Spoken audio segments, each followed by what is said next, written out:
Let's bite some kneecaps and learn how to lead like a lion. I'm going to give you 5 reasons that the Detroit Lions are the best team in football and how it can help you in your service business.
All right, playmakers. Welcome to the Detroit Lions episode. We're going to talk about 5 ways the Detroit Lions are the best team in football and their leadership and how that can make you more money, more save you time, and help you in your service business. And stay to the end because I'm going to give you 3 different money making, actionable leadership frameworks that you can use today. So let's dig right in. Let's talk about number 1, which is surprise, surprise, building a winning culture. So Dan Campbell is the heart of culture. He is literally, you look it up in the dictionary and there's a picture of Dan Campbell right there when it talks about culture. So he is the embodiment of grit, of passion, of belief. His leadership, which has transformed the Lions culture into the one that values toughness, humility, unity. So what does this matter to you and why does it matter to the business owner? So the lesson for the business owner is this. As the leader, you, the owner operator, the leader of your business, you have to set the tone for your company culture. Right? You need to define your core values. You need to live them out every day. Right? When it comes to your mission and your culture and your core values, when they look it up in your dictionary of your business, your picture needs to be there. And that's just the way it is. You got to show your team that you are willing to bite those kneecaps by putting in the work alongside them. So here's your tactical tip, right? Here's your strategy, your action plan. Here's your game winning play is that you need to clearly define your company's mission, the vision, the core values. Share them in team meetings, display them in your office, in your locker room, everywhere, and refer to them when you're making decisions, when you're having conversations, when you're talking about results. All of the above, that needs to be happening. So let me give you an example. So Dan Campbell's toughness equals grit in your business. So the infamous bite kneecap speech, it set the tone for the resilience of the Detroit Lions, okay? His basically unwavering belief in his team. I mean, he started crying. I mean, you could just feel his passion, his perseverance, even after that tough loss where he took accountability of it.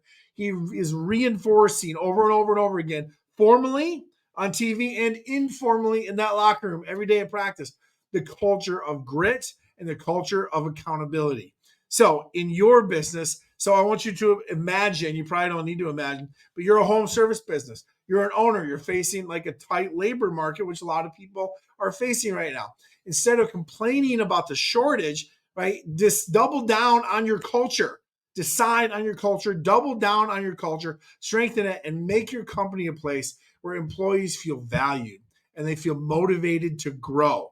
If you conduct those regular check-ins to align your team with your mission and strengthen your culture and celebrate those small wins, it is going to boost morale. It's going to strengthen culture. It's going to increase your employee satisfaction scores. You're going to retain top talent better. You're going to attract top talent better.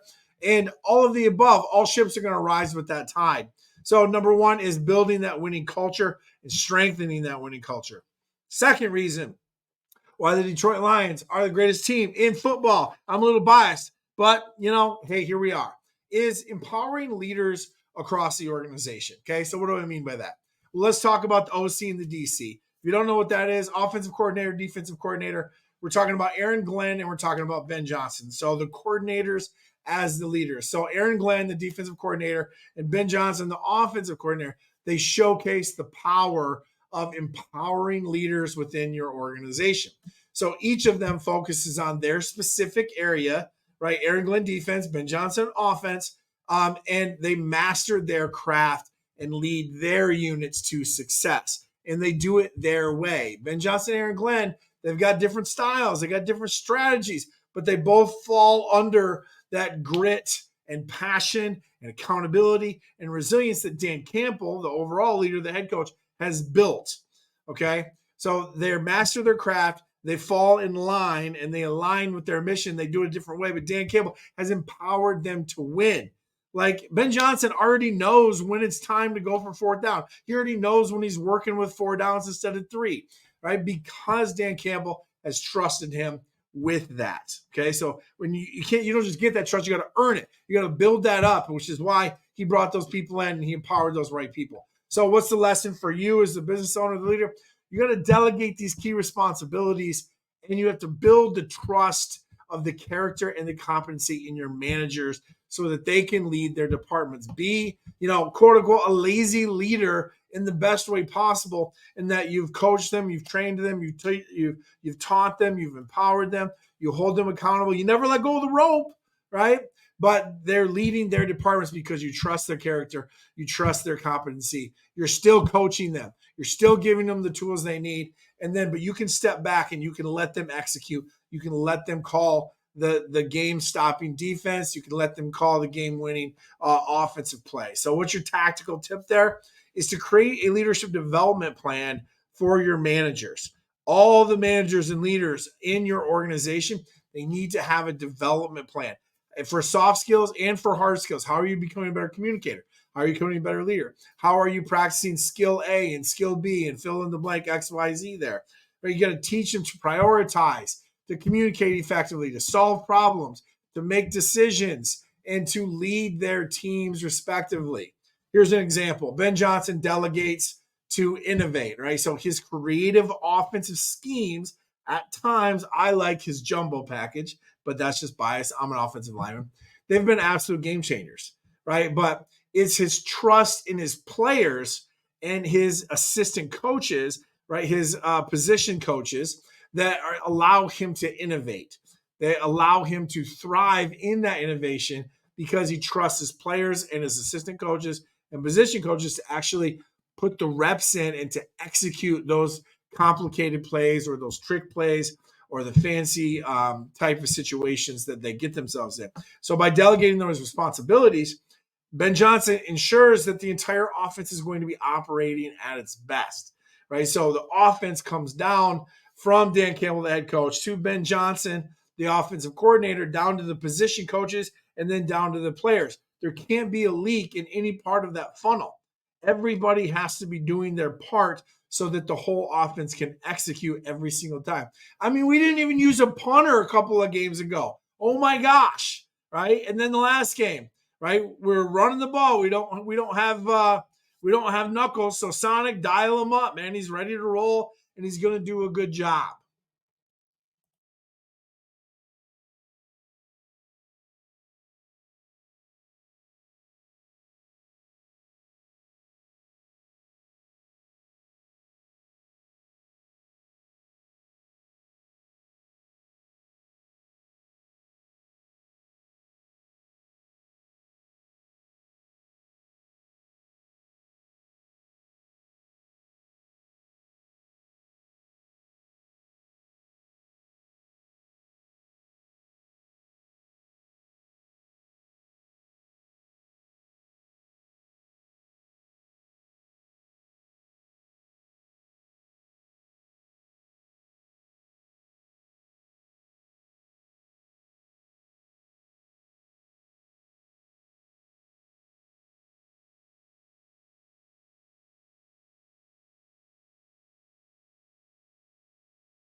Welcome back. Let's do number 3, which is leadership through communication.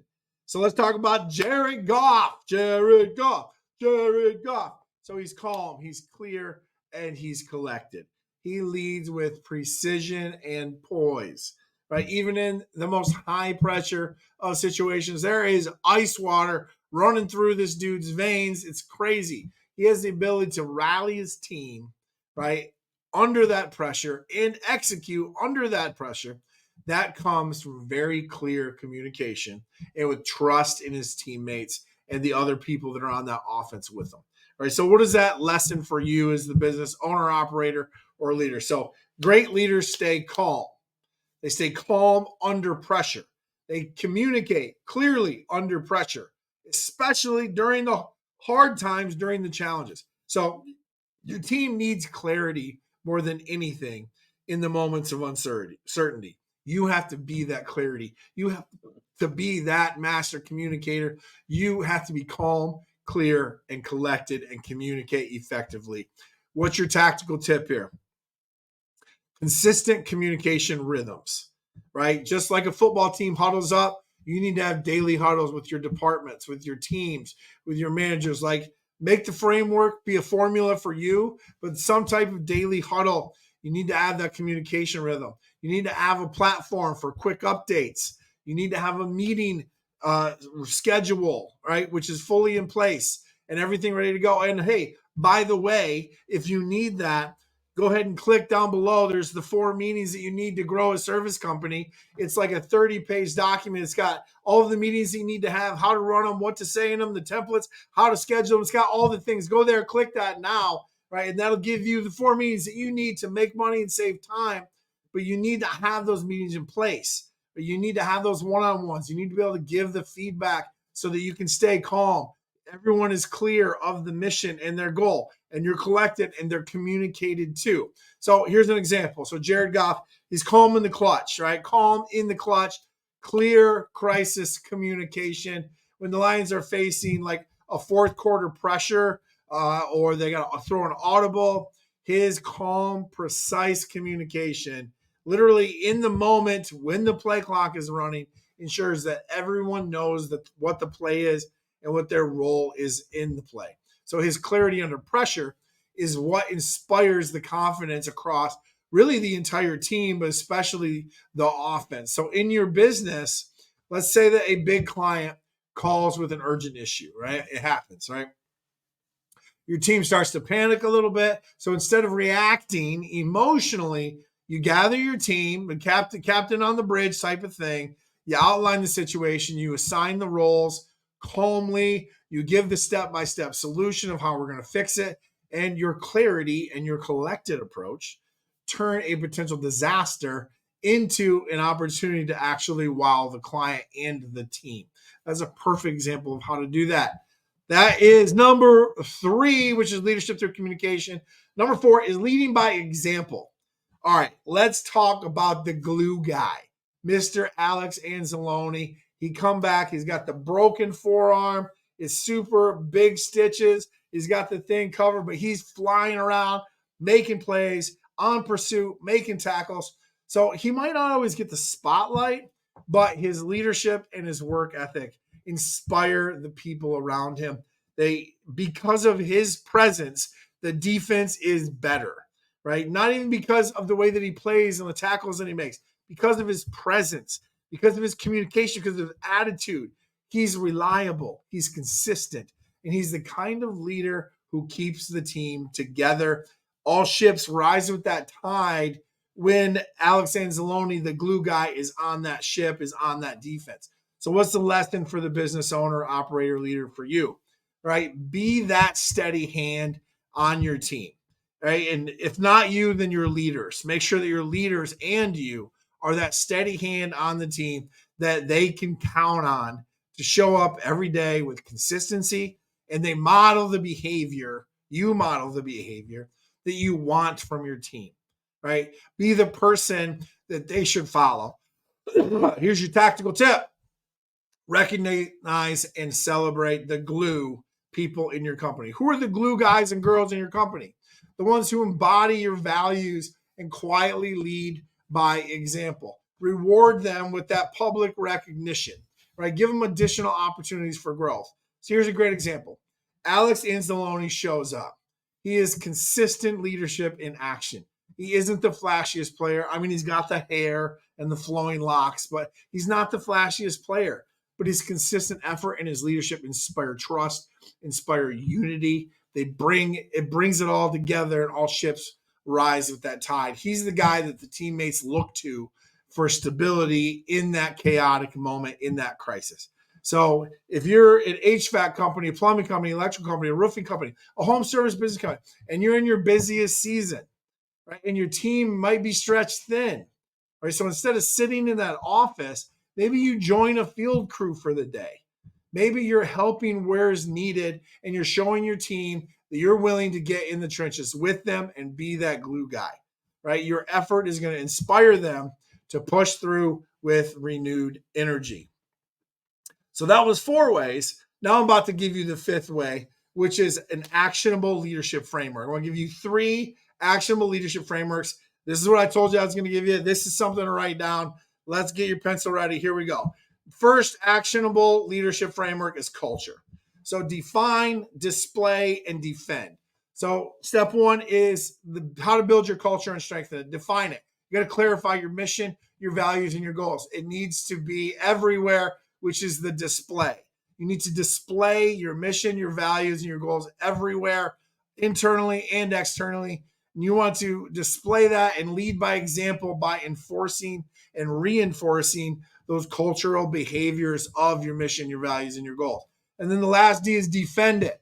You need to address the behaviors that conflict with your culture immediately. And you need to make sure that you are being the defender of your mission, of your culture, of your values, and of your goals because you believe in them that much. That is how to build and strengthen your culture. That's actionable leadership framework number 1. Number 2 is communication, the 3 C's of communication framework.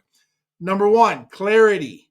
Ensure that every team member knows exactly what's expected of them on a macro scale organizationally and on a micro scale individually within their role.